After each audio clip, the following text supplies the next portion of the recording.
وأقول قال الله جل جلاله والمصطفى الهادي ولا أتأول. بسم اللہ الرحمن الرحیم. الحمد للہ رب العالمین والصلاة والسلام علی اشرف الانبیاء وسید المرسلین. اما بعد رب اشرح لی صدری ویسر لی امری واحلل عقدۃ من لسانی یفقهوا قولی. ربنا زدنا علما اللہم فقہنا فی الدین. قرآن حکیم کے 13ویں پارے کی تفسیر کا خلاصہ پیش کیا جا رہا ہے. سورہ یوسف کا آغاز ہو چکا ہے اور یوسف علیہ السلام کو اللہ رب العزت نے جو مختلف ٹرائلز میں سے، مختلف امتحانات میں سے گزارا ہے، اور آخر کار جیل میں جانے کے بعد جو انہوں نے خود ہی اس کو پسند کیا کہ ان عورتوں کی سازشوں سے اور ان کی فحاشی کی دعوت سے انہوں نے بہتر یہ سمجھا کہ جیل کے اندر چلا جائے اور وہاں پر گوشہ نشینی اختیار کی جائے، اور آخر کار ان عورتوں کی صفائی پیش کرنے کے اوپر اور ان عورتوں کی برات کے اوپر کہ ان عورتوں نے واضح طور پر کہہ دیا کہ یوسف علیہ السلام جو ہیں ان کے اندر ہم کسی طرح کی برائی نہیں دیکھتے ہیں، اور لہٰذا پھر ان کے کہنے کے اوپر یوسف علیہ السلام کو بری کر دیا جاتا ہے. اور اسی حوالے سے یہاں پر جو آخری جملہ پچھلے پارے کے اندر پارہ نمبر 12 کی آخری آیت میں اصل میں عزیز مصر کی بیوی جو ہے اس کا خطاب یا اس کا کلام وہ چل رہا تھا، اور پارہ نمبر 13 کی جو پہلی آیت ہے یہاں پر اس کی ہی بات اصل میں چل رہی ہے کہ اس نے کہا اعوذ باللہ من الشیطان الرجیم وما ابرئ نفسی ان النفس لامارۃ بالسوء الا ما رحم ربی ان ربی غفور رحیم. اس سے پہلے وہ یوسف علیہ السلام کی صفائی کے اندر یہ بات کہہ چکی کہ یوسف علیہ السلام جو ہیں ان کے اندر کسی بھی طرح کی کوئی خرابی اور عیب نہیں تھا، بلکہ اسی کو اس کے نفس نے پھسلایا تھا، اور اس کے اوپر اس نے یوسف علیہ السلام کو پھسلانے کی کوشش کی. لیکن یوسف علیہ السلام جو ہیں وَإِنَّهُ لَمِنَ الصَّادِقِينَ، وہ سچے ہیں اور ان کے اندر کسی قسم کا قصور نہیں ہے. اور یہ بھی کہا ذَلِكَ لِيَعْلَمَ أَنِّي لَمْ أَخُنْهُ بِالْغَيْبِ، اور اس نے اپنے حوالے سے بھی اصل میں ایک صفائی پیش کی ہے. اس نے کہا کہ میں نے آپ کی غیبت میں، یعنی اپنے شوہر کو کہتی ہے کہ میں نے آپ کی غیابت کے اندر، آپ کی غیر موجودگی میں اپنی عصمت دری نہیں کی ہے. ہاں، جتنا میرا الزام ہے، جتنا میرا جرم ہے، وہ میں اس کو قبول کرتی ہوں کہ یقیناً میرے نفس نے مجھے پھسلایا ضرور تھا، لیکن اس میں کامیاب نہیں ہو سکی، اور میں نے آپ کے پیچھے جو ہے کوئی فحاشی اور بدفعلی جو ہے وہ نہیں کی ہے. اور وَأَنَّ اللَّهَ لَا يَهْدِي كَيْدَ الْخَائِنِينَ، اور اللہ رب العزت جو ہے وہ خیانت کرنے والوں کی جو چالوں کو چلنے نہیں دیتا، لہٰذا میری بھی چال جو ہے یوسف علیہ السلام کے حوالے سے وہ نہیں چل سکی. اور یہاں پر اس پارے کی شروع میں وہ کہتی ہے وَمَا أُبْرِئُ نَفْسِي إِنَّ النَّفْسَ لَأَمَّارَةٌ بِالسُّوءِ، کہ نفس جو ہے ہاں اس سے میں بری نہیں ہوں، کہ یقیناً نفس کے اندر جو ہے ایسی خواہش ضرور آئی تھی، اس کو میں ضرور قصوروار ٹھہراؤں گی. اور بے شک نفس جو ہے لامارہ، تو وہ ضرور جو ہے وہ حکم دیتا ہے بالسوء، وہ برائی کا، کہ نفس کے اندر یقیناً برائی کے خیالات اور برائی کے احکامات آتے ہیں، اور وہ ضرور میرے دل میں آئے تھے لیکن وہ کامیاب نہیں ہو چکے تھے. اور فرمایا الا ما رحم ربی، سوائے اس کے کہ جس کو اللہ رب العزت اپنی رحمت میں داخل کر دے. یہاں پر اس کی مراد جو ہے یوسف علیہ السلام ہے، کہ یوسف علیہ السلام جو ہیں وہ اس بدفعلی کے اندر نہیں آ سکے ہیں، اور اپنے نفس کے وہ چکر میں اور اس کے داؤ میں نہیں آئے. اور بے شک ان ربی غفور الرحیم، بے شک میرا رب وہ مغفرت کرنے والا اور رحم کرنے والا ہے. اور اس سے یہ بھی پتہ چلتا ہے کہ یہ عزیز مصر کی بیوی جو ہے یہ اللہ رب العزت کے اوپر ایمان رکھتی تھی، اور رب تعالیٰ کو غفور الرحیم بھی جانتی تھی. اور اس میں کوئی تعجب کی بات نہیں ہے، کیونکہ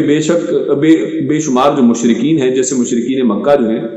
وہ اپنے کفر کے باوجود وہ اللہ رب العزت پہ تو ایمان رکھتے تھے. ہاں، اس کی عبادت کے اندر شرک کرتے تھے اور مشرک تھے،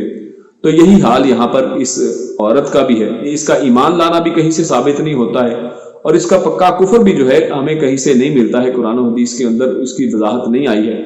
لیکن اتنا ضرور ہے کہ یہ عورت جو ہے وہ اللہ رب العزت کو اپنا رب سمجھتی ہے اور غفور الرحیم سمجھتی ہے، اور یہ بھی عین ممکن ہے جیسا کہ ہم نے مشرکوں کے حوالے سے آپ کے سامنے بات رکھ دی ہے. اس کے بعد اللہ رب العزت فرماتا ہے وَقَالَ الْمَلِكُ ائْتُونِي بِهِ. اب ملک جو ہے بادشاہ وہ کہتا ہے کہ یوسف علیہ السلام کو میرے سامنے لایا جائے. تو اصل میں آپ نے ایک اور چیز یہاں پر نوٹ کرنی ہے، وہ یہ کہ یوسف علیہ السلام ان کی خوبصورتی جو ہے وہ ہم دیکھ چکے ہیں کہ کس طرح ایک فتنے کے اندر مبتلا کرتی ہے، ایک امتحان کا باعث بنتی ہے. اور یوسف علیہ السلام اپنی خوبصورتی جو اللہ رب العزت نے ان کو حسین و جمیل بنایا تھا اور بڑے خوب روح جوان تھے، اور جس کے اوپر عزیز مصر بھی جو ہے وہ فریفتہ ہو جاتی ہے. تو یہ خوبصورتی، یہ دنیاوی چیز جو ہے یہ ان کو جیل تک پہنچا دیتی ہے،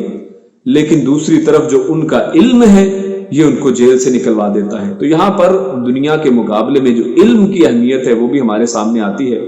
کہ ان کا یہ تعبیر یا یہ خوابوں کی تعبیر بتانے کا علم جو ہے اس نے ان کو جیل سے نکلوانے میں مدد کی ہے. تو یقیناً اللہ رب العزت علم والوں کی مدد کرتا ہے. اور اب یہاں پر جب یہ سارا معاملہ کلیئر ہو گیا، یوسف علیہ السلام جو ہیں ہر طرح سے بری ہو گئے ہیں اور ان کے تمام دشمنوں نے خود ان کے خلاف جو ہے وہ گواہیاں دے دی، تو پھر ملک کہتا ہے، بادشاہ کہتا ہے کہ اس کو میرے پاس لے کر آیا جائے، استخلصہ، کہ میں اس کو اپنے لیے خالص کر دوں، یعنی میں اس کو اپنا جانشین بنا لوں یا اپنے دربار کے اندر ایک اہم عہدہ دے دوں. لنفسی، میں اپنے لیے اس کو خاص کرنا چاہتا ہوں، اپنا مشیر بنانا چاہتا ہوں. فلما کلمہ قال انک اليوم لدینا مکین امین. اور جب ان کی آپس میں بات چیت ہو گئی، جب اس نے ملک نے یوسف علیہ السلام کے ساتھ پوری بات چیت کر دی، کلام کیا، تو اس کے بعد اس نے کہا کہ آج کے بعد میں تمہیں مکین امین، تم اب مکین بھی ہو یہاں پر، یعنی ایک عہدہ بھی پاؤ گے یہاں پر، ہمیشہ رہو گے، اور امین بھی ہو، اور تمہیں یہاں پر امن بھی جو ہے وہ مل جائے گا. تو یہاں پر ایک اور اہم نقطہ ہمارے سامنے آتا ہے، وہ یہ کہ جب بھی انسان کسی کو اپنی نوکری کے اوپر رکھے تو اس کے حوالے سے اللہ رب العزت نے یہاں پر رہنمائی کر دی کہ انٹرویو لے لیا جائے. یعنی اس کو وہاں پر جب یوسف علیہ السلام کو پیش کیا گیا، ان کے بارے میں پہلے سے پتا تو چل گیا کہ اب یہ علم والے بھی ہیں اور ان کو میں اپنے ساتھ خاص کرنا چاہتا ہوں، لیکن ان کے ساتھ انہوں نے بات چیت کی ہے ملک نے. کلمہ، جس کو اللہ رب العزت نے فرمایا، اور کلام کرنے کے بعد جب ان کی تمام خصوصیات خوبیوں کو وہ جان لیا،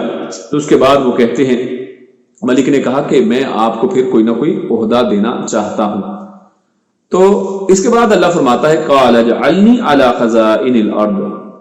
تو یوسف علیہ السلام کا یہاں پر قول ملتا ہے. اللہ رب العزت فرماتے ہیں کہ یوسف علیہ السلام نے پھر فرمایا کہ آپ پھر اب یہ کیجئے کہ مجھے خزانوں کا جو ہے وہ محافظ بنا دیجئے مجھے، یعنی خود انہوں نے اپنے لیے ایک منسٹری جو ہے وہ چن لی ہے. اور اس سے ہمیں یہ بھی پتہ چلتا ہے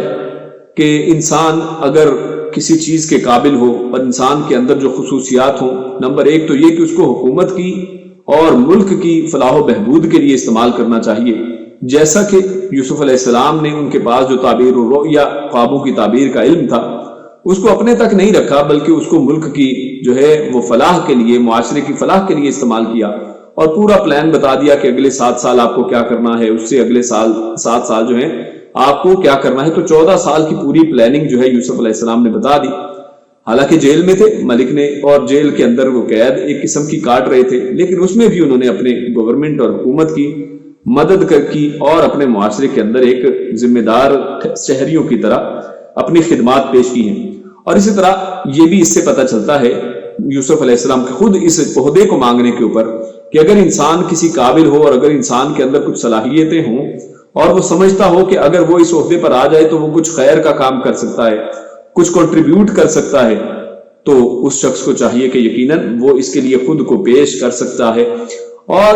ادروائز اگر اس کے اندر صرف لالچ ہو، صرف طمع ہو کہ جناب مجھے یہ عہدہ مل جائے، تو ایسے عہدے کو مانگنے سے اور ایسے شخص مانگنے والے کو دینے سے منع فرمایا گیا ہے کہ جو شخص خود عہدے کی لالچ رکھتا ہو اس کو کسی عہدے پر نہ لگایا جائے. لیکن یہاں پر خود پہلے ان کو پیشکش کر دی گئی ہے کہ ہاں ہم آپ کو یہاں پر کوئی نہ کوئی عہدہ دینا چاہتے ہیں. اور اس میں جو بہترین یوسف علیہ السلام نے اپنے آپ کے اندر جو صلاحیتیں تھیں ان کے حوالے سے فرما دیا کہ آپ مجھے پھر خزانوں کے اوپر جو ہیں وہ مقرر کر دیجئے، اور اس کے اوپر انہوں نے اپنے بارے میں پھر 2 اپنی خصوصیات بھی بتائی ہیں کہ ہاں وہ اس لائق ہیں یا نہیں ہیں. تو کہا انی حفیظ علیم،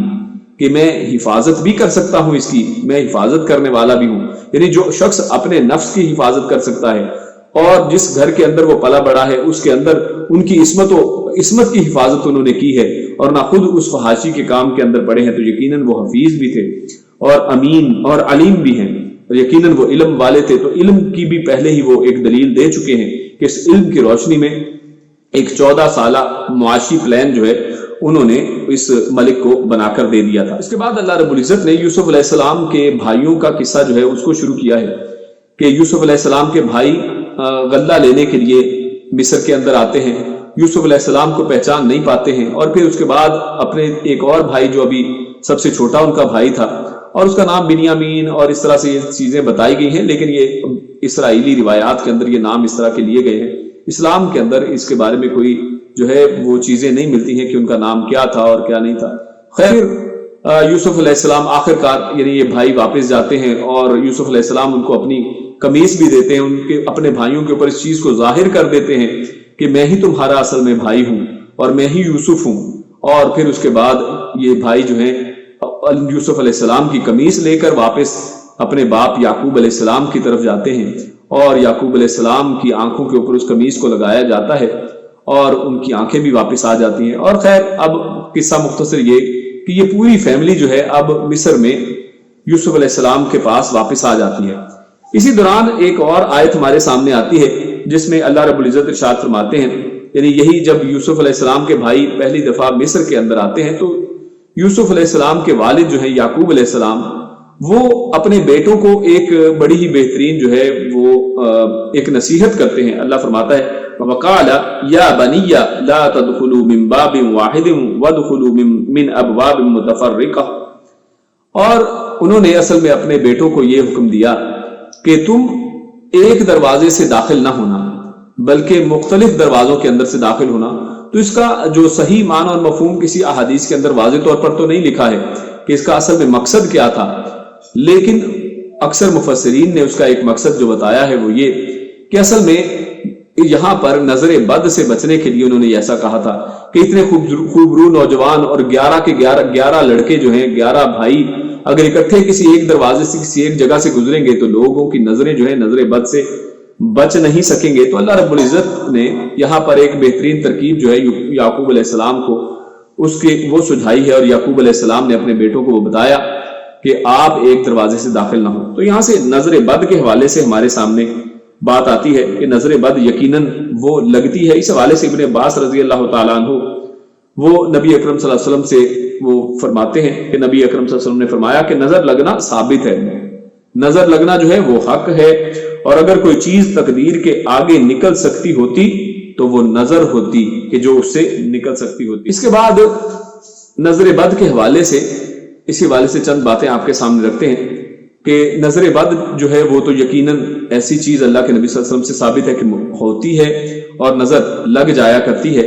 تو اگر نظر لگ جائے اور اگر نظر سے بچا جائے تو یہ 2 اس میں یہاں پر چیزیں ہمارے سامنے آئیں گی. ایک تو یہ کہ نظر لگنے سے پہلے کس طرح سے بچا جائے.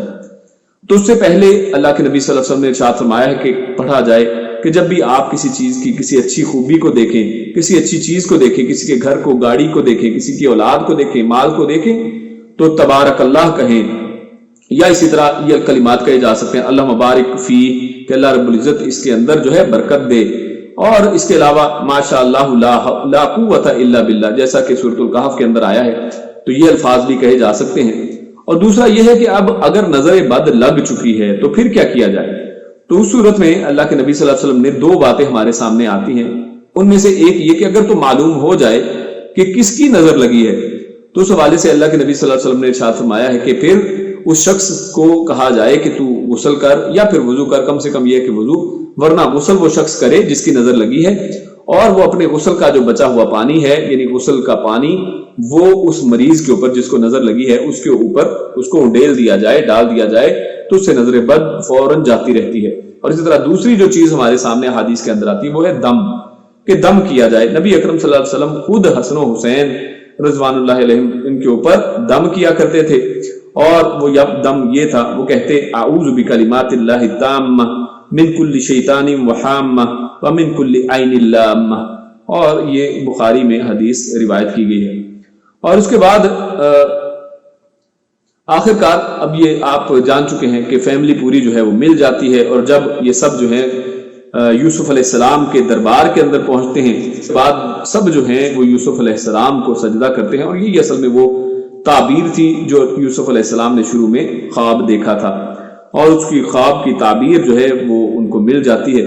اور اب اس کے بعد یہاں پر اللہ رب العزت فرماتے ہیں کہ یوسف علیہ السلام نے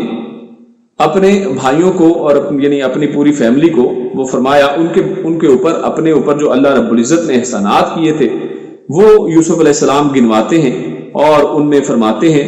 وَقَدْ أَحْسَنَ بِي إِذْ أَخْرَجَنِي مِنَ السِّجْنِ وَجَاءَ بِكُم مِّنَ الْبَدْوِ مِن بَعْدِ أَن نَزَغَ الشَّيْطَانُ بَيْنِي وَبَيْنَ إِخْوَتِي. تو یہاں پر یوسف علیہ السلام نے اپنے بھائیوں کو کوئی تانا نہیں مارا ہے، اور اپنے بھائیوں کو کوئی شکوے شکایت اور ان کو شرمندہ نہیں کیا ہے، اور بلکہ یہ بات نہیں کی کہ اللہ رب العزت نے مجھے اس کنویں کے اندر جس میں تم نے مجھے پھینک دیا تھا وہاں سے نجات دی، اس کا ذکر نہیں کیا، بلکہ اس جیل کا ذکر کیا، اور جیل سے اپنی سٹوری کا آغاز کیا کہ جیل میں مجھے اللہ رب العزت نے وہاں سے مجھے نکالا، اور وہاں سے نکال کر مجھے کس طرح سے اللہ نے تخت پر بٹھا دیا ہے، اور تمہیں کس طرح سے صحراؤں کے اندر سے میرے سامنے لا کھڑا کیا ہے، یعنی دوبارہ اس فیملی کو کس طرح اللہ رب العزت نے ملا دیا ہے. تو اس کے اوپر وہ کہتے ہیں کہ یہ اللہ رب العزت کا احسان ہے، اور ہمیں کس طرح سے ملوایا اس کے بارے میں فرماتے ہیں من بعد ان نزغ الشیطان بینی و بین اخوتی. اور یہاں پر بھی اپنے بھائیوں کے اوپر الزام نہیں ڈالا، بلکہ یہ کہا کہ شیطان نے میرے اور میرے بھائیوں کے درمیان میں ایک جھگڑا کروا دیا، اور اس صورت میں یعنی ان کو اس طریقے سے اپنے بھائیوں کو کور کیا ہے اور اپنے بھائیوں کی عصمت دری نہیں کی ہے. تو یہاں سے ہمیں پتہ چلتا ہے کہ بھائیوں کا تعلق آپس میں، اور اسلام میں بھائیوں کو دوسرے بھائی کے ساتھ، اپنے سگے بھائی جو خصوصاً ہیں ان کے ساتھ کیا تعلق ہونا چاہیے، اور ایک دوسرے کی جو ہے پردہ پوشی کرنی چاہیے، اور ایک دوسرے کو ذلیل و رسوا نہیں کرنا چاہیے، اور کیسا تعلق ہونا چاہیے اس کے اندر بہت بڑی نشانی ہے. اور اللہ رب العزت آگے فرماتے ہیں ذالک من انباء الغیب نوحیہ الیک، کہ یہ غیب کی خبریں ہیں کہ جو ہم آپ کی طرف وحی کر رہے ہیں. یعنی نبی اکرم صلی اللہ علیہ وسلم کو پھر ایک دفعہ یہ چیز بتلائی جا رہی ہے کہ اے اللہ کے رسول صلی اللہ علیہ وسلم، اور امت کو یہ پیغام دیا جا رہا ہے کہ نبی اکرم صلی اللہ علیہ وسلم جو ہیں وہ غیب کو جاننے والے نہیں ہیں، یہ تو غیب کی خبریں ہیں، یہ کسی کو معلوم نہیں تھی، یہ تو اللہ رب العزت جو ہیں وہ خود آپ کو یہ خبریں بتا رہے ہیں. اور فرمایا وما كنت لديهم اذ اجمعوا امرهم، اور آپ جب یہ ان کے درمیان میں یہ سارا معاملہ ہو رہا تھا تو آپ وہاں پر موجود بھی نہیں تھے. یعنی ایک طرف آپ عالم الغیب بھی نہیں ہیں، اور اس کے ساتھ ساتھ آپ حاضر و ناظر بھی جو وہ نہیں ہیں. تو اللہ رب العزت نے یہاں پر مسلمانوں کے جو آج دو بد عقیدیاں مسلمانوں کے اندر آ چکی ہیں، اللہ رب العزت نے ان دونوں کو یہاں پر ان کا علاج کیا ہے. اور آگے اللہ رب العزت فرماتا ہے وما یؤمن اکثرهم باللہ الا وهم مشرکون. اور یہاں پر بھی اللہ رب العزت نے یہاں پر دو اہم نقطے ہمارے سامنے آتے ہیں. ایک تو یہ کہ آج جو یہ دیکھا جاتا ہے کہ اکثریت کس کی ہے، اور کثرت کو دیکھا جاتا ہے، اور جمہوریت کا نظام کثرت کے اوپر چلتا ہے. اللہ رب العزت ارشاد فرماتے ہیں اکثرهم باللہ الا وهم مشرکون، کہ اکثر لوگ جو ہیں وہ تو اللہ کے اوپر ایمان ہی نہیں لاتے ہیں اور وہ مشرک ہوتے ہیں. یعنی اکثریت جو ہے اگر ان کے پیچھے چلا جائے تو یہ اکثر تو شرک کرنے والی لوگ ہیں، اکثر تو اللہ کے اوپر ایمان نہ لانے والے لوگوں کی جماعت ہے. تو اس سے یہ پتہ چلا کہ اکثریت کو نہیں دیکھا جائے گا، بلکہ کوانٹٹی کی بجائے کوالٹی کو دیکھا جائے گا. ایمان کس کے پاس ہے، اور اگر ایمان والا اکیلا ایک بھی ہو تو کتنے ہی پیغمبر قیامت والے دن آنے والے ہیں کہ جو اکیلے ہوں گے اور ان کے پیچھے کوئی ایک آدمی بھی نہیں ہوگا. تو کیا یہ اکیلا شخص جو ہے کیا یہ حق پر نہیں ہے؟ تو یقیناً جو ایمان کے اوپر ہے چاہے وہ اکیلا ہو وہ بھی حق کے اوپر ہے. اور دوسری اس آیت سے ہمیں یہ پتہ چلتا ہے کہ آج بہت سے لوگ ایک غلط فہمی پھیلانے کی کوشش کرتے ہیں. وہ یہ کہتے ہیں کہ اس مسلمان جو ہے وہ شرک نہیں کر سکتا، اور اس وجہ سے وہ کہتے ہیں کہ چاہے شرک آپ یہ درباروں پہ جائیں، سجدے کریں، نظر نیازیں غیر اللہ کے نام پر دیں، سب کچھ کریں، کیونکہ آپ مسلمان ہیں لہٰذا آپ تو شرک کر ہی نہیں سکتے ہیں. یعنی آپ جو شرک کر رہے ہیں یہ شرک ہے ہی نہیں. اور اس طرح سے وہ بیان کرنے کی کوشش کرتے ہیں، کیونکہ ایک حدیث میں ہے کہ اللہ کے نبی صلی اللہ علیہ وسلم نے صحابہ کرام کی اصل میں جماعت کو کہا تھا کہ مجھے تم سے شرک کے بارے میں کوئی خوف و خطرہ نہیں ہے. کیوں؟ کیونکہ صحابہ کرام کی تربیت اللہ کے نبی نے خود کی تھی، تو یقیناً ان سے شرک کا کوئی شائبہ نہیں تھا. لیکن اللہ رب العزت نے یہاں پر واضح طور پر فرمایا ہے وَمَا يُؤْمِنُ أَكْثَرُهُمْ، کہ اکثر تم میں سے ایمان نہیں لاتے مگر اس کے ساتھ شرک بھی کرتے ہیں. یعنی اکثر لوگ ایمان لانے والے ایسے ہیں کہ جو ایمان تو لاتے ہیں لیکن اس کے ساتھ ساتھ شرک کی ملاوٹ بھی کرتے ہیں اور شرک کے دھندوں کے اندر بھی پڑے رہتے ہیں. یعنی ایمان کی ملاوٹ اور ایمان کو شرک کے ساتھ گندا بھی کر لیتے ہیں. تو لہٰذا کوئی مسلمان اور مومن جو ہے اس کو بھی چاہیے کہ وہ شرک سے ڈرتا رہے. اسی لیے ابراہیم علیہ السلام کی دعا بھی ہمیں قرآن میں ملتی ہے کہ وہ انہوں نے دعا کی کہ اللہ مجھے اور میری اولاد کو شرک سے بچانا. اور اللہ کے نبی صلی اللہ علیہ وسلم بھی یہ دعا کیا کرتے تھے کہ اللہ رب العزت اگر اللہم انی اعوذ بک ان اشرک بک وانا عالم واستغفرک لما لا عالم، کہ اللہ رب العزت میں اس چیز سے پناہ مانگتا ہوں کہ میں کوئی شرک کروں اور مجھے معلوم ہو، اور میں اس چیز سے تیری طرف توبہ کرتا ہوں، مغفرت چاہتا ہوں کہ میں اگر کوئی شرک کروں. تو لہٰذا یہ شرک جو ہے یہ بہت بڑی بیماری ہے اور کسی کے اندر بھی آ سکتی ہے، اور ہم سب کو چاہیے کہ اس سے بچنے کی کوشش کریں. اس کے بعد سورۃ الرعد جو ہے وہ شروع ہوتی ہے، اور سورۃ الرعد جو ہے اس سورت کے اندر جو مرکزی مضمون ہے وہ حالانکہ یہ مدنی سورت ہے لیکن اس کے اندر مضمون جو ہے وہ زیادہ توحید کے حوالے سے ہی ہے. اور اللہ رب العزت نے اپنی توحید کو بڑا کھول کر بہت زیادہ مثالیں دے کر بڑا زبردست طریقے سے بیان کیا ہے، اور اسی حوالے سے آخرت کے حوالے سے بھی بہت سی باتیں اس سورت کے اندر کی گئی ہیں. اور رعد جو ہے یہ اصل میں بجلی کی کڑک کو کہتے ہیں جس کو رعد کہا جاتا ہے. اور اللہ رب العزت نے سورت کا آغاز جو ہے اسی طرح حروف مقطعات سے الف لام میم را اس سے کیا ہے. اور پہلی آیت میں اللہ رب العزت نے اپنی کتاب کا ذکر کیا ہے، تلک آیات الکتاب، کہ یہ کتاب کی آیتیں ہیں، یعنی قرآن کریم کی یہ آیات جو ہے یہ آپ کے سامنے پڑھی جا رہی ہے. والذی انزل الیک من ربک الحق، اور ساتھ اس کے بعد واو لگا کر عطف لگایا ہے، علیحدہ بات کی ہے، اور وہ چیز جو ہم نے آپ کے اوپر نازل کی ہے. یعنی قرآن کریم اور قرآن کریم کے ساتھ نبی اکرم صلی اللہ علیہ وسلم پر جو بھی نازل کیا گیا ہے، جو وحی خفی کی صورت میں بھی ہے اور وحی جلی کی صورت میں، یعنی قرآن کریم کی آیات اور ساتھ ہی ساتھ احادیث مبارکہ سنت رسول اللہ صلی اللہ علیہ وسلم، یہ سب اللہ رب العزت فرماتے ہیں کہ یہ ہماری طرف سے ہیں اور بالحق ربک الحق، اور حق ہیں، ولکن اکثر الناس لا یؤمنون، لیکن اکثر لوگ جو ہیں وہ ایمان نہیں لاتے ہیں. اکثر لوگ اس چیز کے بارے میں تردد کا شکار رہتے ہیں اور احادیث رسول صلی اللہ علیہ وسلم کو وہ اہمیت نہیں دیتے ہیں کہ جو دینے کا حق بنتا ہے. اور پھر اللہ رب العزت نے ارشاد فرمایا وَإِن، اور اس کے بعد اللہ رب العزت نے اصل میں اگلی 3-4 آیات کے اندر اپنی تخلیق کے حوالے سے اور اللہ رب العزت نے انسانوں کے اوپر جو انعامات کیے ہیں اس زمین کے اوپر اور اس آسمان کے حوالے سے، یعنی تخلیق کائنات کے اندر جو انعامات اللہ رب العزت نے رکھے ہیں، اللہ رب العزت نے ان سب کا ایک بڑی گہرائی کے ساتھ بڑا زبردست جو ہے وہ تفصیل بیان کی ہے. اور اصل میں یہاں پر یہ بیان کرنے کے اندر ایک اہم بات وہ یہ ہے کہ اکثر ہم یہ سب چیزوں کو ٹیکن ایز گرانٹیڈ، یعنی یہ فری میں کیونکہ ملی ہیں تو ہم ان کی اہمیت کو نہیں جان پاتے ہیں، ہم ان کو کچھ اہم ہی نہیں سمجھتے ہیں، ہم ان کو عجائب ہی نہیں سمجھتے ہیں. اسی لیے تو قوموں نے بار بار کہا کہ ہمارے سامنے اونٹنی نکال کے دکھائی جائے، ہمارے سامنے چاند کو ایک ہاتھ پر، سورج کو ایک ہاتھ پر رکھ کے دکھایا جائے. تو اس طرح کی فرمائشیں تھی، جبکہ یہ خود پوری کائنات جو ہے اللہ رب العزت کا ایک انتہائی عظیم عجوبہ ہے. اور اللہ رب العزت نے یہاں پر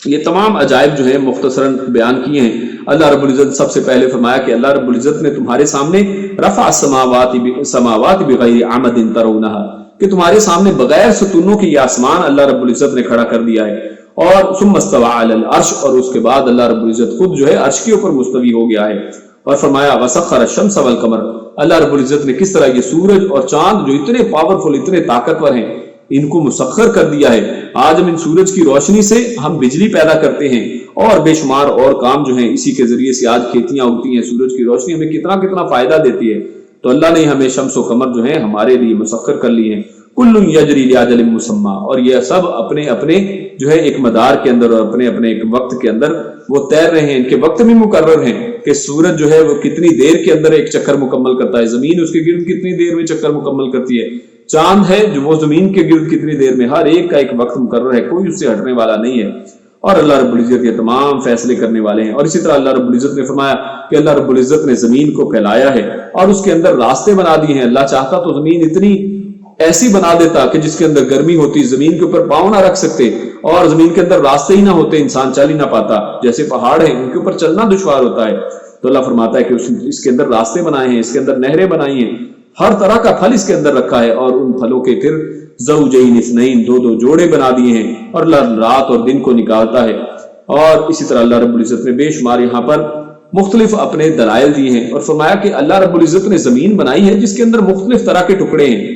آپ کہیں پہ جاتے ہیں تو زمین جو ہے وہ زیادہ پتھریلی ہے، کہیں پہ زمین جو ہے بڑی جو ہے وہ زرخیز ہے، کہیں پہ زمین بڑی بنجر ہے، کہیں پر اس کے اوپر برف ہے، کہیں پر پتھر ہیں، کہیں پر پہاڑ ہیں۔ تو ہر طرح کی زمین اللہ نے بنائی ہے، اور اس کے اندر طرح طرح کے اللہ رب العزت نے پھل پیدا کیے ہیں۔ اور اللہ نے ایک بڑی اہم بات کی، اللہ فرماتا ہے یسقا بماء واحد، اور اس کے اوپر ان سب کو ایک ہی پانی سے جو ہے وہ سیراب کیا جاتا ہے، لیکن جو پھل ہیں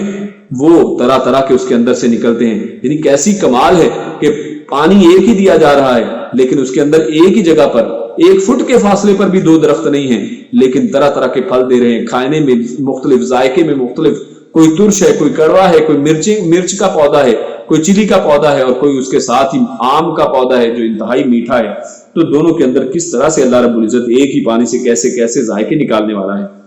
پھر اس کے بعد اللہ فرماتا ہے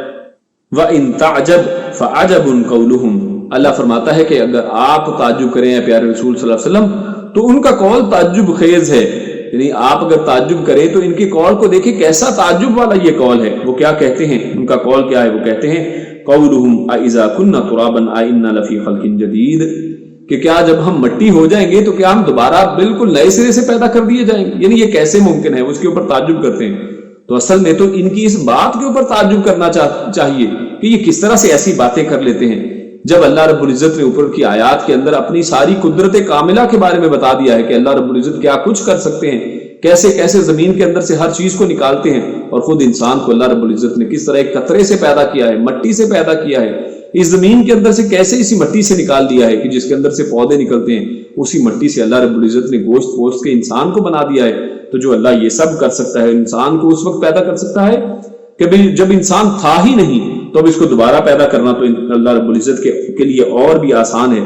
اس کے بعد اللہ رب العزت نے فرمایا وَيُسَبِّحُ الرَّعْدُ بِحَمْدِهِ،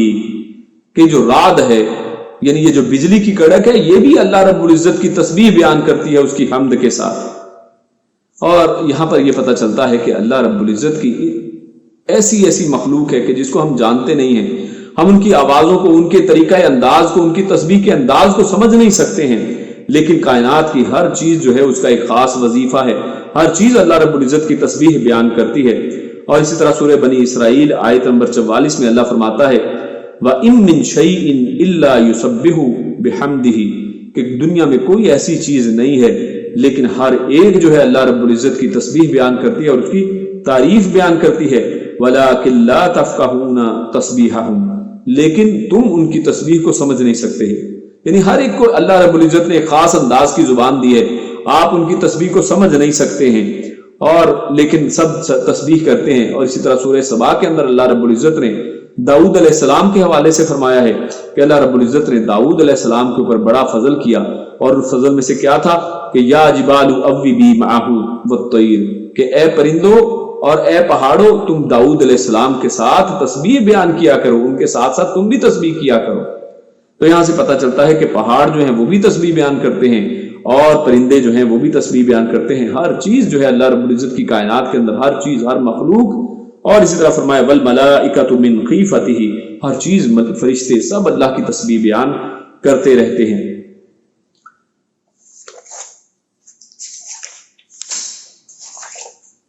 اس کے بعد اللہ رب العزت نے پہلے اس رعد کی اللہ کی تسبیح بیان کرنے کے بعد ساتھ ہی فرما دیا کہ ایک طرف تو یہ کائنات کی ایک ایک ذرہ، ایک ایک چیز اللہ کی تسبیح بیان کرتی ہے،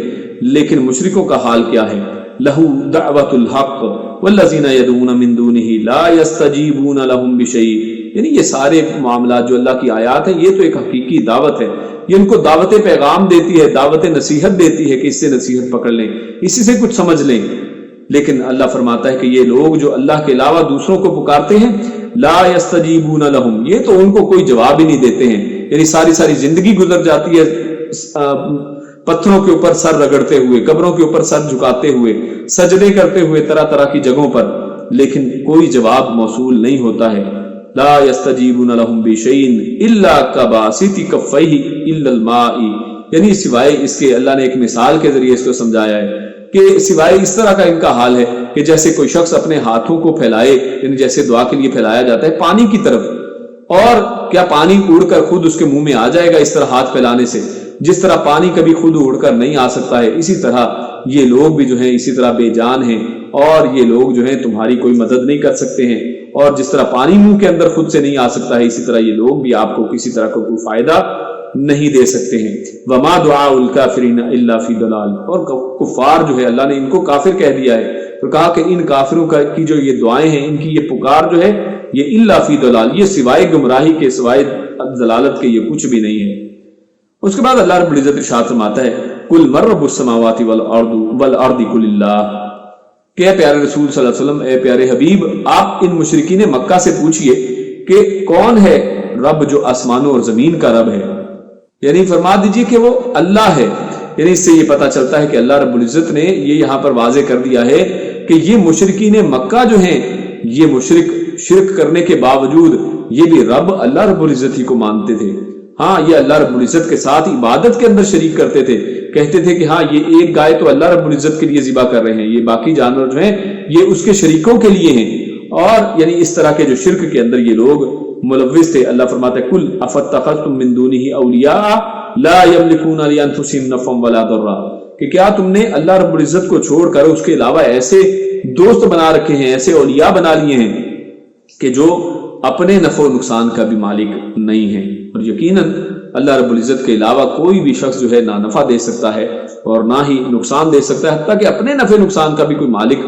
نہیں ہے۔ اور اگر آپ ایسے لوگوں کی عقلوں کے اوپر دیکھیے کہ ایسے لوگوں کو عقل نہیں ہے کہ آپ ایسے لوگوں کے پاس جاتے ہیں کہ جو خود اپنا گھر اور کھانا پینا کا انتظام نہیں کر سکتے ہیں، آپ لوگوں کے چندوں کے اوپر ان کی ساری چیزیں درگاہیں چلتی ہیں، اور آپ لوگ ہی اصل میں ان کو پالنے والے اور اتنے بڑے بنانے والے ہیں، تو یہ آپ کا کس طرح سے فائدہ کر سکتے ہیں؟ بلکہ آپ اصل میں ان کو پیسوں کے ذریعے سے کسی نہ کسی قسم کا فائدہ پہنچا رہے ہیں، لیکن خود شرک کی دلدل میں پھنستے جا رہے ہیں۔ اس کے بعد اللہ فرماتا ہے افمن یعلم انما انزل الیک من ربک الحق کمن هو اعمی، اللہ نے یہاں پر ارشاد فرمایا ہے کہ کیا وہ شخص جو آپ کی طرف نازل کیا گیا ہے، یعنی علم جو ہے قرآن و حدیث کا علم، کیا وہ شخص جو اس چیز کا عالم ہے، جو ان چیزوں کو جانتا ہے، کیا اس کی طرح ہے کمن ہوا اعمی، جیسے اندھا؟ یعنی عمومی طور پر ہونا تو یہ چاہیے تھا کہ اندھے کے مقابلے میں یعنی آنکھوں والے کی مثال دی جاتی، لیکن یہاں پر علم کے مقابلے میں اندھے پن کو لایا گیا ہے۔ یعنی اس کا مطلب یہ ہے کہ جس کے پاس قرآن و حدیث کا علم ہے، اصل میں وہ تو شخص بصیر ہے، اس کے پاس تو بصارت ہے، وہ تو دیکھتا ہے، اس کے پاس تو دیکھنے کو نظریں اور آنکھیں ہیں، لیکن جس شخص کے پاس اصل میں علم الہی نہیں ہے، اللہ رب العزت کا قرآن اور سنت کا علم نہیں ہے، جو صرف قیافوں کے اوپر چل رہا ہے، جو صرف دنیاوی علوم کے پیچھے بھاگ رہا ہے، اصل میں ایسے شخص کو اللہ رب العزت فرماتے ہیں کمن ہوا اعمی، وہ اصل میں اندھا ہے۔ یعنی جہالت کو یہاں پر اندھے پن سے مخاطب کیا گیا ہے، اور اللہ فرماتا ہے انما یتذکر اولو الالباب، کہ یقیناً جو لب والے ہیں ان کے علاوہ کوئی اور نہیں سمجھتا ہے۔ اور لب کہتے ہیں اس انسان کے جو کھوپڑی کے اندر جو دماغ ہے اس کو لب کہا جاتا ہے، یعنی یقیناً یہ جن کے سروں کے اندر کوئی دماغ ہے وہ یقیناً نصیحت پکڑتے ہیں، ان کے علاوہ کسی کو نصیحت سمجھ میں نہیں آتی ہے۔ اس کے بعد اللہ رب العزت نے ارشاد فرمایا وَيَدْرَؤُونَ بِالْحَسَنَةِ السَّيِّئَةِ، اللہ فرماتا ہے کہ انسان سے گناہ تو ہو جاتے ہیں، لیکن اس کا طریقہ کیا ہے ان گناہوں کو دور کرنے کا؟ اللہ فرماتا ہے کہ یہ لوگ جو ہیں وہ کیا کرتے ہیں کہ جب وہ کوئی گناہ کر لیتے ہیں تو حسنہ کے ذریعے، ایک نیکی کے ذریعے اس گناہ کو ختم کرتے ہیں۔ یعنی انسان سے جب بھی کبھی کوئی گناہ ہو جائے، کوئی گناہ کا عمل ہو جائے، تو انسان کو چاہیے کہ فوری طور پر اس کے بعد کوئی نیکی کا عمل کیا جائے۔ اسی طرح سے پچھلے دنوں ایک بڑی بہترین کسی شخص نے ایک میسج شیئر کیا تھا، بڑا بہترین تھا کہ انسان اگر رات کے وقت جو ہے وہ کسی وجہ سے کسی برائی کے اندر ملوث تھا، اور آج کے دور کے اندر تو یہ بڑا ہی آسان، انسان کے ہاتھ میں موبائل ہے، انسان کوئی فحش اور بری چیز دیکھ رہا ہے، کوئی بری حرکت کے اندر ملوث ہے، کسی برے تعلق کے اندر ملوث ہے، تو اللہ رب العزت فرماتے ہیں یعنی یہاں پر یعنی وہ انہوں نے اس ویڈیو کے اندر میسج دیا کہ آپ اگر کسی برائی کے ساتھ آپ آخری عمل برائی کر رہے ہیں تو آپ کو چاہیے کہ اس برائی کے بعد فوراً سوئے نا. ایسا نہ ہو کہ یہ نیند آپ کی آخری نیند ہو اور اس کے بعد آپ کفر کی حالت میں قیامت والے دن اٹھیں، بلکہ چاہیے کہ فوری طور پر حسنہ کوئی نیکی کر لی جائے. یعنی آپ کو چاہیے کہ 2 رکعت جو ہے وضو کیجیے اور 2 رکعت نماز ادا کیجیے. آپ کا آخری عمل جو ہے وہ نماز ہونا چاہیے، اللہ کی اطاعت ہونی چاہیے، اللہ سے توبہ استغفار کریں جو گناہ آپ سے ہو گیا ہے، اور اس حالت میں آپ کو نیند آئے کہ آپ ایمان کی حالت میں ہوں، کیونکہ کیا پتا کہ آپ کو اگلے دن صبح دیکھنا نصیب ہے بھی یا نہیں ہے. اور پھر اس کے بعد اللہ رب العزت ارشاد فرماتا ہے الذین آمنوا وتطمئن قلوبهم بذکر اللہ، کہ بے شک وہ لوگ جو ایمان لاتے ہیں، جو ایمان لائے وتطمئن قلوبهم بذکر اللہ، اور ان کے دل جو ہے ذکر اللہ سے اطمینان حاصل کرتے ہیں. اور یہاں پر اصل میں ان لوگوں کے لیے میسج ہے کہ جو لوگ موسیقی کے اندر اپنے روح کی غذا ڈھونڈتے رہتے ہیں، جن کو کبھی کوئی ٹینشن ہوتی ہے، کبھی کوئی مسئلہ آتا ہے، یا کبھی وہ ریلیکس کرنا چاہتے ہیں تو کہتے ہیں جناب یہ بڑا سودنگ قسم کا میوزک ہے، یہ بڑی خوبصورت قسم کا جو ہے ردم ہے، اور اس کو سنتے سنتے سو جائیں گے، اس سے ریلیکس ہو جائیں گے. تو میرے بھائیو اللہ رب العزت تو فرما رہے ہیں کہ جو ایمان والے ہیں ان کے دل تو اللہ کے ذکر کے ساتھ مطمئن ہوتے ہیں. الا بذکر اللہ تطمئن القلوب، اور خبردار رہو یعنی یقیناً اللہ کے ذکر کے ساتھ ہی دلوں کو اطمینان حاصل ہوتا ہے. اللہ کے ذکر کے علاوہ کسی اور چیز کے اندر اطمینان نہیں ہے. اصل میں یہ ایک نشے کی طرح ہے اور ایسی چیز ہے کہ جو اللہ کے ذکر سے دور کر دینے والی ہے. اس کے بعد اللہ رب العزت ارشاد فرماتا ہے افمن هو قائم على كل نفس بما كسبت وجعلوا لله شركاء قل سموهم. اللہ رب العزت فرماتا ہے کہ اللہ رب العزت جو ہے وہی ہے کہ جو ہر چیز کا اصل میں نگہبان ہے، ہر چیز کو قائم رکھنے والا ہے، ہر چیز کا محافظ ہے. اور اس کے علاوہ جن لوگوں کو انہوں نے اصل میں شریک بنا لیا ہے، کل آپ ان کو فرمائیے سموہم، آپ ان کے نام تو بتائیں. یعنی جن کو آپ آج یہ سمجھتے ہیں کہ یہ اصل میں محافظ ہیں، یہ کتب ہیں، اور یہ پتہ نہیں ایسے لوگ ہیں کہ اگر یہ دنیا کے اندر سے چلے جائیں ہر وقت میں ایک کتب ہے جس نے پوری کائنات کو اصل میں سنبھال رکھا ہے. تو اللہ رب العزت کہتا ہے کہ اصل میں قائم رکھنے والا جو ہے وہ تو اللہ رب العزت کی ذات ہے، کہ جو چیزوں کو قائم رکھنے والی ہے، ہر چیزوں کی نگہبان جو ہے، ہر چیزوں کی محافظ ذات وہ تو اللہ کی ذات ہے. اور جن کو تم شریک بناتے ہو تم ان کے نام تو بتاؤ، کل سموہم، ان کے نام تو بتاؤ کہ جو یہ کام کر سکتے ہیں. کسی ایک کا نام بتایا جائے. اللہ چیلنجنگ انداز میں کہہ رہے ہیں کہ آپ بتائیے کہ کون ہے کہ جو سب کو سنبھالنے والا ہے، کون ہے جو سب کی حفاظت کرنے والا ہے. آج لوگ طرح طرح کی باتیں کرتے ہیں کہ جناب یہ بغداد والے جو ہیں غوث اعظم رحمہ اللہ، یعنی اصل میں تو ایک اللہ کے نیک آدمی تھے لیکن لوگوں نے ان کا نام غوث اعظم رکھ لیا. اور وہ کہتے ہیں کہ جناب جب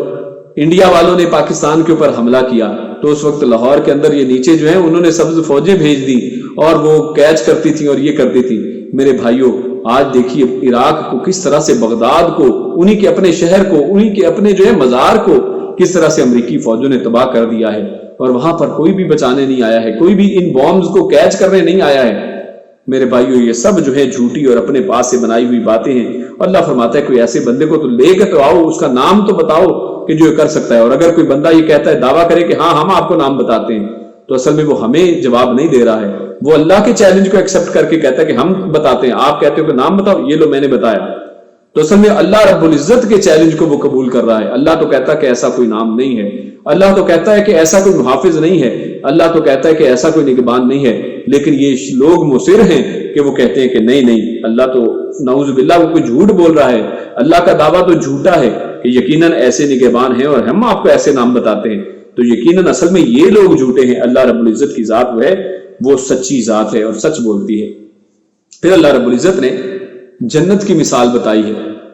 اور جنت سے پہلے اللہ رب العزت نے مشرکوں کے لیے عذاب کا تذکرہ کیا ہے، اور پھر ساتھ ہی اس کے بعد پھر متقیوں کے حوالے سے اللہ فرماتا ہے مثل الجنت التی وعد المتقون، کہ متقیوں کو جو دی جانے والی ہے جنت، یعنی جنت سب کو نہیں ملنے والی ہے، جنت متقیوں کو ملنے والی ہے. اللہ فرماتا ہے متقیوں کو جو جنت ملے گی اس کی مثال جو ہے وہ کیسی ہے، تجری من تحتها الانہار، کہ اس کے نیچے سے نہریں بہ رہی ہیں، اکلها دائم وظلها، اس کے اندر جو کھانا ہے وہ ہمیشگی والا ہے، یعنی ایسا کھانا نہیں ہے جو ختم ہو جائے. یا ایسا کھانا نہیں ہے کہ جو باسی ہو جائے، کہ جس کی کوئی ایکسپائری ڈیٹ ہو، بلکہ دائم، وہ ہمیشہ رہنے والا اور کبھی ختم نہ ہونے والا ہے، کبھی آپ کو فکر لاحق نہیں ہوگی کہ جناب فلاں چیز ختم ہو گئی۔ اور وَظِلُّهَا، اور ساتھ ہی فرمایا کہ اس کا جو سایہ ہے وہ بھی دائمی ہے۔ اور اصل میں آپ دیکھیں کہ جب بھی انسان کسی جنت باغ کو کہتے ہیں، اور ہم لوگ بھی بعض اوقات سیر و تفریح کے لیے باغوں میں جاتے ہیں تو کیا کرتی ہے، ہر ایک کوئی سایہ تلاش کرتا ہے، اچھا جناب یہ درخت بڑا خوبصورت اور سایہ دار لگ رہا ہے، اس کے نیچے بیٹھ جاتے ہیں اور موسم کا مزہ لیتے ہیں۔ میرے بھائی، اللہ رب العزت فرما رہے ہیں کہ جنت ایسا بہترین باغ ہے کہ اس کا سایہ بھی کبھی ختم ہونے والا نہیں ہے، اس کے اندر ہر جگہ جو ہے وہ سایہ کی جگہ ہے، اور اس کے اندر ہر کھانا جو ہے وہ ہمیشگی والا کھانا ہے۔ اور اللہ رب العزت اس کے علاوہ یہ بھی پیچھے ایک آیت نمبر 23 وہاں پر گزری ہے کہ جس میں اللہ رب العزت نے فرمایا ہے کہ وَمَنْ صَلَحَ، کہ جو والدین ہیں اور اسی طرح بیویاں اور بچوں میں سے جنہوں نے بھی نیک اعمال کیے، اللہ رب العزت سب کو اکٹھے جنت کے اندر داخل کر دے گا۔ یعنی جیسے یہاں پر آج لوگ جو ہیں فیملی ٹرپ کے ذریعے وہ باغوں کی سیر کے لیے جاتے ہیں، تو اللہ رب العزت کہتے ہیں وہاں پہ بھی فیملی ٹرپ کا انتظام کرو، وہاں پر بھی اپنے باپ دادا کو، اپنے ماں باپ کو، اپنے بہن بھائیوں کو، اپنے بیوی بچوں کو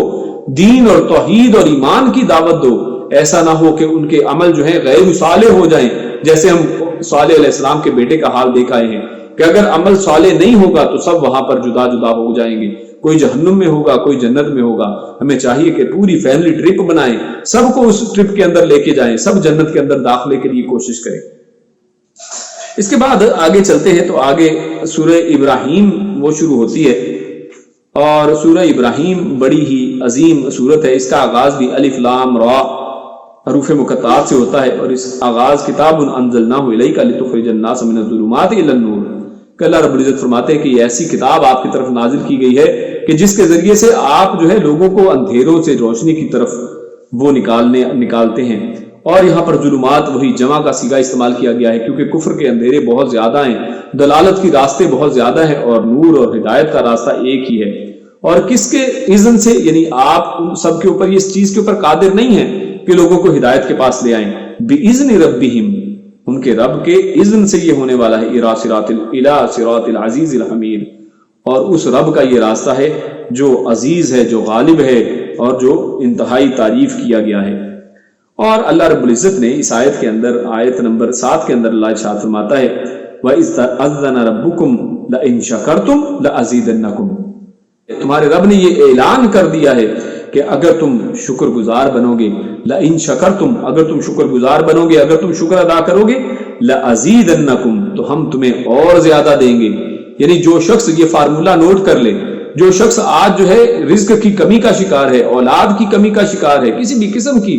کمی کا شکار ہے، تو اس کو چاہیے کہ یہ فارمولہ یہاں سے نوٹ کر لے۔ اللہ فرماتا ہے کہ اگر تم شکر گزار بنو گے تو اللہ رب العزت تمہارے رزق میں، تمہاری ہر چیز میں، لَأَزِيدَنَّكُمْ، ہم تم میں زیادتی کر دیں گے۔ یعنی تم اپنے مال و اولاد کے اندر، اپنی وراثت کے اندر، ہر لحاظ سے اللہ رب العزت تمہیں زیادہ کر دیں گے۔ وَلَئِن كَفَرْتُمْ، لیکن اگر تم نے کفر کیا، اور اگر تم نے اللہ رب العزت کا کہا نہ مانا، اور اگر تم نے ناشکری کی، کفرتم کا مطلب ناشکری بھی ہوا کرتا ہے، اور اگر تم نے ناشکری کی، ان عذابی لشدید، تو بے شک میرا عذاب جو ہے وہ بڑا ہی سخت ہے۔ تو اللہ رب العزت نے پہلے شکر کا حکم دیا ہے، اور اس میں زیادتی کا جو وعدہ کیا ہے، اور کفر کے ساتھ، ناشکری کے ساتھ جو ہے اللہ رب العزت نے اپنے شدید عذاب کی نوید جو ہے وہ سنائی ہے۔ اس کے بعد اس آیت کے اندر مختلف انبیاء، موسیٰ علیہ السلام، نوح علیہ السلام، عاد اور سمود، اور ان کے مختصراً جو ہے دوبارہ حالات بتائے گئے ہیں۔ اور اس کے بعد اللہ رب العزت آگے چل کر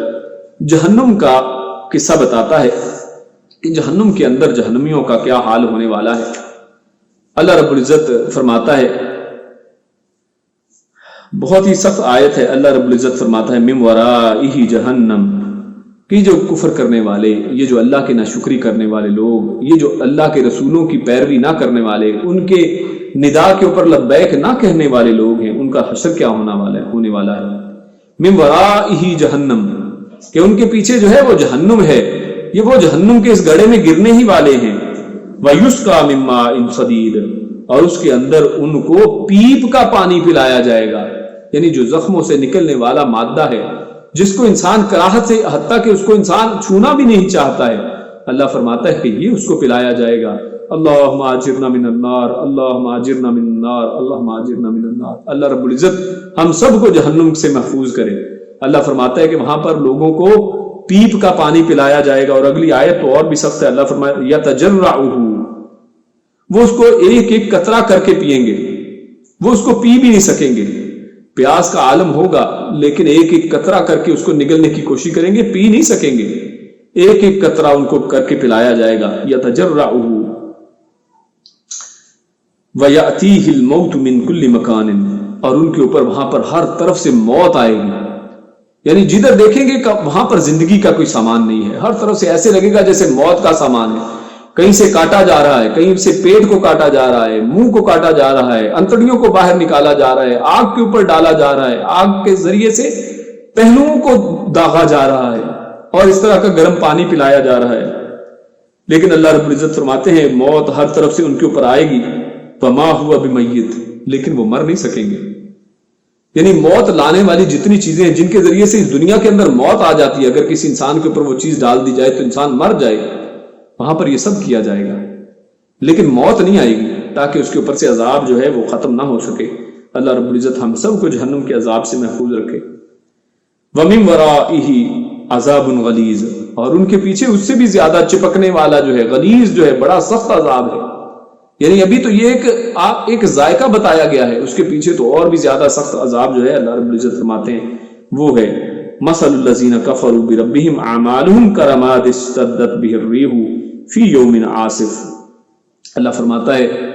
کہ ان لوگوں کی مثال کے جو کفر کرتے ہیں، جو آج اس دنیا کے اندر اللہ کی آیات ان کے سامنے پڑھی جاتے ہیں، ان کے اوپر نظر نہیں دوڑاتے ہیں، ان کے اوپر توجہ نہیں کرتے ہیں، اور ان کے اوپر عمل نہیں کرتے ہیں، اور اللہ کے اور اس کے نبی کے احکامات کو مسترد کر دیتے ہیں، رد کر دیتے ہیں، اللہ کا شکر نہیں کرتے ہیں۔ اللہ فرماتا ہے اعمالہم کرماد، ان کے اعمال قیامت والے دن اس طرح ہوں گے کہ جیسے راکھ ہوتی ہے۔ ہم سب یہ ایکسپیریمنٹ کر چکے ہیں، ہم سب کو معلوم ہے کہ راکھ جو ہے، اگر کوئی کہے کہ وہ سب سے ہلکی چیز ہے تو شاید یہ غلط نہیں ہوگا۔ یعنی انسان جن چیزوں کو محسوس کر سکتا ہے، دیکھ سکتا ہے، ان میں بہت ہی ہلکی چیز ہے، یعنی اتنی بالکل کہ آپ اس کو اٹھا نہیں سکتے ہیں، آپ راکھ کا ایک ذرہ علیحدہ کر کے نہیں دیکھ سکتے ہیں۔ یعنی کچھ ذرات تو ایسے ہیں معلق ہوا کے اندر آپ کو روشنی کی جب بیم آتی ہے اس کے اندر سے نظر آتے ہیں اڑتے ہوئے، لیکن راکھ تو ایسی فائن قسم کی ڈسٹ ہے کہ اس کے اندر سے آپ ایک ذرے کو علیحدہ کر کے دیکھ بھی نہیں سکتے ہیں۔ اللہ فرماتا ہے کہ اتنا بے وقت، اتنا بے وزن اللہ رب العزت ایسے لوگوں کے، کافروں کے اعمال کو کر دے گا۔ دنیا کے اندر یہ لوگ سمجھتے ہیں کہ ہم ہیومن رائٹس کے پیروکار ہیں، ہم جناب بڑی چیریٹی کرتے ہیں، فلاں بل گیٹس نے اتنی چیریٹی کی، فلاں شخص نے اتنی چیریٹی کی، اور ہم اپنے مسلمانوں کے اس کے اوپر توجہ دلاتے ہیں۔ یقیناً مسلمانوں کو چاہیے کہ یہ کافروں کے لیے اصل میں یہ مشعل راہ بنے، لیکن اصل میں ان کفار کے عمل کو دیکھ کر ہمیں اس کے اندر تعجب نہیں کرنا چاہیے۔ ان کا ٹھکانہ جہنم ہے، اور ان کے یہ سارے اعمال ایک راکھ کی طرح ہونے والے ہیں۔ اور اللہ فرماتا ہے اس کے اوپر، اور پھر آگے اللہ فرماتا ہے کہ ایسی راکھ کہ بِرِيحُ فِي يَوْمٍ عَاصِفٍ، کہ جس دن، ایسا دن کہ جو آندھیوں کا دن ہے، اور اس آندھی کے دن کے اندر ان کی راکھ جو ہے اس کی کیا وقت ہوگی۔ وہاں پر تو یہ اپنے اعمال کو پکڑ نہیں سکیں گے، اعمال کے اوپر کچھ قابو ہی نہیں کر سکیں گے۔ لا يقدرون مما کسبوا، ان کو اس دن اپنے اعمال کے اوپر بھی کوئی قدرت حاصل نہیں ہوگی کہ اسی کو سنبھال سکے۔ کوئی راکھ کو آندھی کے اندر سنبھال سکتا ہے؟ کوئی شخص نہیں کر سکتا۔ اللہ رب العزت نے یہ مثال بیان کی ہے، اور یقیناً عقل والوں کے لیے اس کے اندر نشانی ہے۔ ذالک هو الضلال البعید، اور یہ اصل میں بڑی ہی دور کی جو گمراہی ہے۔ اس کے بعد اللہ رب العزت نے قیامت والے دن ہی کا ایک اور ماجرا اور ایک اور جو ہے وہ سین، منظر ہمارے سامنے رکھا ہے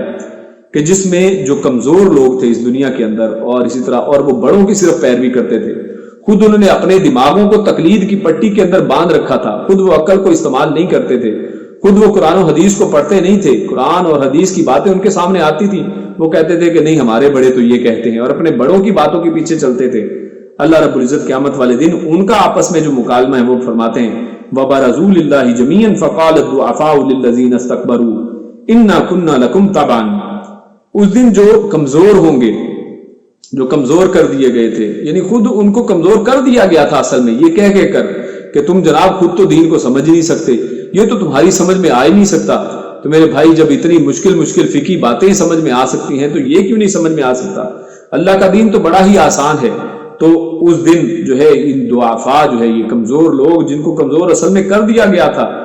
وہ لوگ استکبروا جو بڑے تھے، متکبر لوگ تھے، جو اس دنیا کے اندر اپنے آپ کو بڑا سمجھتے تھے، ان میں پیر و مرشد بھی ہیں اور بہت سے علماء بھی ہیں کہ جنہوں نے لوگوں کو چھوٹا بنا دیا تھا اور خود بڑے بن بیٹھے تھے. تو اللہ وہ کہیں گے انا کنا لکم تبعا، ہم تو تمہاری پیروی کرتے تھے دنیا کے اندر. فہل انتم مغنون عنا من عذاب اللہ من شیء، کیا تم آج اس عذاب والے دن میں اللہ کے عذاب سے ہم سے کچھ بھی تھوڑا بہت عذاب ہم سے دور کر سکتے ہو؟ قیامت والے دن اصل میں یہ آپس میں یہ باتیں ہو رہی ہوں گی. میرے بھائیو اس دنیا کے اندر ہی سمجھ جاؤ، اس دنیا کے اندر ہی ہمیں نصیحت حاصل کر لینی چاہیے کہ قیامت والے دن یہ چیزیں فائدہ دینے والی نہیں ہیں. یہ لوگ ان کے بارے میں کچھ نہیں کر پائیں گے. وہ آگے سے کہیں گے، پھر اب بڑے والے لوگ بڑے کہیں گے قالو، وہ کہیں گے لو ہدان اللہ لہدیناکم، اگر اللہ رب العزت نے ہمیں ہدایت دی ہوتی تو ہم تمہیں بھی ہدایت دے دیتے. یعنی کچھ ہمیں اگر سمجھ آتی ہم تمہیں بھی سمجھانا. وہ خود بھی جاہل تھے اور لوگوں کو بھی انہوں نے جہالت کے اندر ڈالے رکھا. سواء علینا اجزعنا ام صبرنا، آج ہم چاہے یہاں سے بھاگنے کی کوشش کریں یا یہاں پر بیٹھ کر صبر کریں، آج ہمارے لیے برابر ہے. آج یہ عذاب جو ہے وہ ٹلنے والا نہیں ہے. اس کے بعد اللہ رب العزت نے شیطان کا مکالمہ جو ہے وہ بھی نقل کیا ہے کہ شیطان قیامت والے دن وہ بھی اپنے ماننے والوں اور جن کو یہ وسوسے ڈالتا تھا ان کے ساتھ خطاب کرے گا. شیطان کہے گا وقال الشیطان لما قضی الامر، کہ جب فیصلہ ہو جائے گا تو اس وقت شیطان کہے گا ان اللہ وعدکم وعد الحق.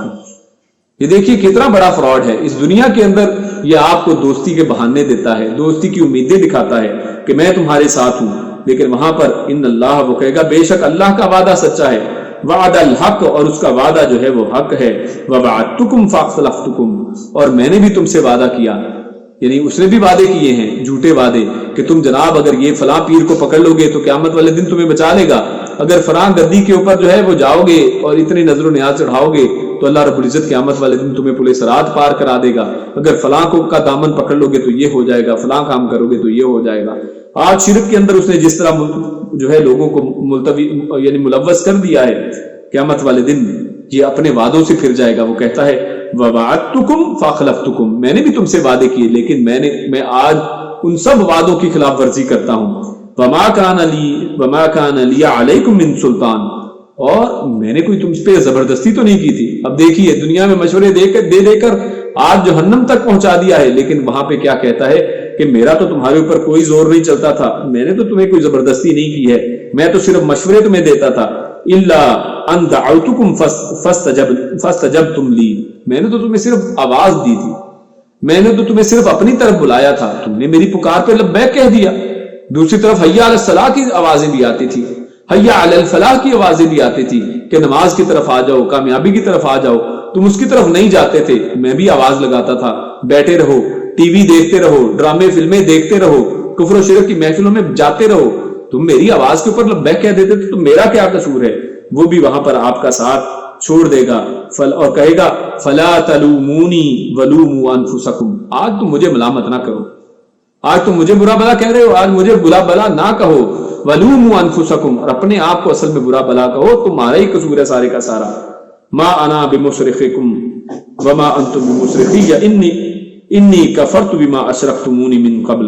وہ قیامت والے دن کہے گا کہ جو دنیا کے اندر تم مجھے جو شریک بنایا تھا، تم نے ہر چیز کے اندر مجھے شریک بنا لیتے تھے، تو آج میں تمہارے شرک سے بھی بری ہوں. یعنی آج وہ اپنے شرک کا بھی انکار کر دے گا. ان الظالمین لہم عذاب علیم، اور بے شک اللہ رب العزت فرماتا ہے کہ ظالموں کے لیے عذاب عظیم ہوگا. اس دن اللہ رب العزت جو ہے نہ شیطان کو چھوڑنے والے ہیں اور نہ اس کی پیروی کرنے والے کسی کو اللہ رب العزت چھوڑنے والے ہیں. اس کے بعد اللہ رب العزت نے ابراہیم علیہ السلام کا تذکرہ کیا ہے اور ان کی بہت سی دعائیں جو ہیں اللہ رب العزت نے وہاں پر ذکر کیا. ان میں سے آخری جو دعا ان کی ہے وہ ہمارے سامنے ہے. رب اجعلنی مقیم الصلاۃ ومن ذریتی ربنا وتقبل دعاء ربنا اغفر لی ولوالدی وللمؤمنین یوم یقوم الحساب، کہ اللہ مجھے بھی نماز کا قائم کرنے والا بنا دے، ومن ذریتی، اور میری اولاد میں سے نمازیں پڑھنے والا بنا دے. ربنا وتقبل دعاء، اے میرے رب تو اس دعا کو قبول فرما. ربنا اغفر لی ولوالدی، اے رب تو مجھے بھی بخش دے، تو مجھے بھی معاف فرما دے اور میرے والدین کو بھی معاف فرما دے. وللمؤمنین، اور مومنوں کو بھی معاف فرما دے. یوم یقوم الحساب، اس دن کے جس دن حساب قائم ہونے والا ہے. اور فرمایا وَلَا تَحْسَبَنَّ اللَّهَ غَافِلًا عَمَّا يَعْمَلُ الظَّالِمُونَ، اللہ فرماتا ہے کہ یہ نہ سمجھو کہ اللہ ظالموں سے غافل ہے. یعنی یہ دعاؤں کے بعد اللہ رب العزت فرماتا ہے کہ ایک طرف تو دعائیں کرنے والے لوگ ہیں لیکن دوسری طرف ظلم کرنے والے لوگ بھی ہیں. اور اللہ فرماتا ہے کہ ظالموں سے اللہ غافل نہیں ہے. یہ لوگ آج یہ سمجھتے ہیں کہ شاید جو ظالموں کو اللہ پکڑتا نہیں ہے. اللہ رب العزت ہر چیز کا مراقبہ کیے ہوئے ہے، اللہ اس سے غافل نہیں ہے. لیکن اللہ فرماتا ہے انما یؤخرہم لیوم تشخص فیہ الابصار، کہ اللہ رب العزت نے اصل میں ان کے یعنی جیسے شیطان کی بھی بات کی اور تمام ظالم جو ہیں ان سب کو اللہ رب العزت نے ایک دن تک کے لیے مہلت دے رکھی ہے. ان سب کو ایک دن تک کے لیے مؤخر کر دیا ہے. اللہ رب العزت نے ڈیل دے دی ہے کہ اور اپنے فساد کے اندر اور اپنے جرم کے اندر یہ اور مضبوط ہو جائیں اور ان کے اوپر جو ہے جرم اور عذاب ثابت ہو جائے. اور اس دن کے لیے کہ جس دن آنکھیں جو ہیں وہ پتھرا جائیں گی، جس دن آنکھیں ہل نہیں پائیں گی، آنکھیں ایک کھلی کی کھلی رہ جائیں گی. اللہ رب العزت فرماتا ہے کہ اس دن کے لیے اللہ رب العزت نے ان کو چھوڑ رکھا ہے. پھر اس کے بعد اس سورت کا جو ہے سورہ ابراہیم، اس کے آخر میں اللہ رب العزت فرماتا ہے کہ کفار کو اور بھی کیا کیا سزائیں ملنے والی ہیں. ان میں سے اللہ رب العزت نے ایک سزا کا تذکرہ کیا ہے. اور اللہ رب العزت فرماتا ہے کہ جہنمیوں کو ایک بڑا ہی خاص قسم کا اور بڑا ہی خطرناک قسم کا لباس پہنایا جائے گا. اور اللہ فرماتا ہے سرابیلہم من قطران، کہ ان کا جو لباس ہوگا من قطران یعنی وہ ٹار کا ہوگا، یعنی جس کو تارکول بولتے ہیں، پنجابی میں لک وغیرہ بولتے ہیں، اردو میں تو یہ لک اور تارکول یا ٹار جو ہے اللہ فرماتا ہے کہ یہ اس کا لباس جو ہے قیامت والے دن ان کو پہنایا جائے گا. وَتَغْشَى وُجُوهَهُمُ النَّارُ، اور ان کے چہروں کو آگ سے ڈھانپ دیا جائے گا. اور اصل میں یہ ٹار جو ہے اس کے اندر کچھ خصوصیات ہیں کہ جو کتنی خطرناک چیز ہے. اس کے اندر 4 بڑی خطرناک چیزیں ہیں. نمبر 1 یہ کہ یہ جو تارکول ہے یہ بڑا ہی گرم ہوتا ہے، یعنی یہ گرمی جو ہے وہ جلانے کے لیے بڑا ہی گرم ہے. اور اس کے بعد یہ جلد آگ کو پکڑ لیتا ہے، کیونکہ آپ جانتے ہیں کہ یہ پیٹرول اور آئل کے اندر ہی سے نکلتا ہے. اور یہ بہت بدبودار بھی ہوتا ہے اور یہ چپکنے والا بھی ہوتا ہے کہ یہ چپک جاتا ہے جس چیز کے ساتھ لگے. آپ دیکھتے ہیں کہ اس کے ذریعے سے پتھروں کو چپکا دیا جاتا ہے. یہ سڑک بنتی ہے تو پتھر کی روڑی کو اس کے ذریعے سے چپکا دیا جاتا ہے. اور اس کا سیاہ رنگ جو ہے وہ بدصورتی کے لیے بھی ہے، اور سیاہ رنگ جو ہے وہ ہیٹ کو اور حدت کو جذب بھی کرتا ہے. تو اللہ فرماتا ہے کہ قیامت والے دن ایسے لوگوں کو یہ ایسا چپکنے والا، گرم کرنے والا، جلا دینے والا لباس پہنایا جائے گا. اور اگر اس ٹار کو خود ٹھنڈا کر دیا جائے تو اس کے اندر بھی اس کے اندر خرابی ہے کہ اتنا سخت ہوتا ہے کہ انسان کو ہلنے نہیں دیتا ہے اور یہ جم جاتا ہے جیسے کوئی سالڈ، کوئی پتھر چیز جم جاتی ہے. تو اللہ رب العزت ہم سب کو جہنم کے تمام عذابوں سے محفوظ رکھے. اللہ رب العزت ہم سب کو جنت کا حقدار ٹھہرائے. اللہ رب العزت ہمیں توفیق عطا فرمائے کہ ہم نیک اعمال کریں اور اللہ رب العزت ہم سے راضی ہو جائے. اللہ رب العزت قیامت والے دن ہم کو جنت میں اللہ رب العزت اپنا دیدار نصیب فرمائے. اسی پر اپنی بات کو ختم کرتے ہیں. اللہ رب العزت نیک عمل اور اچھی سمجھ کی توفیق عطا فرمائے. السلام علیکم ورحمۃ اللہ وبرکاتہ.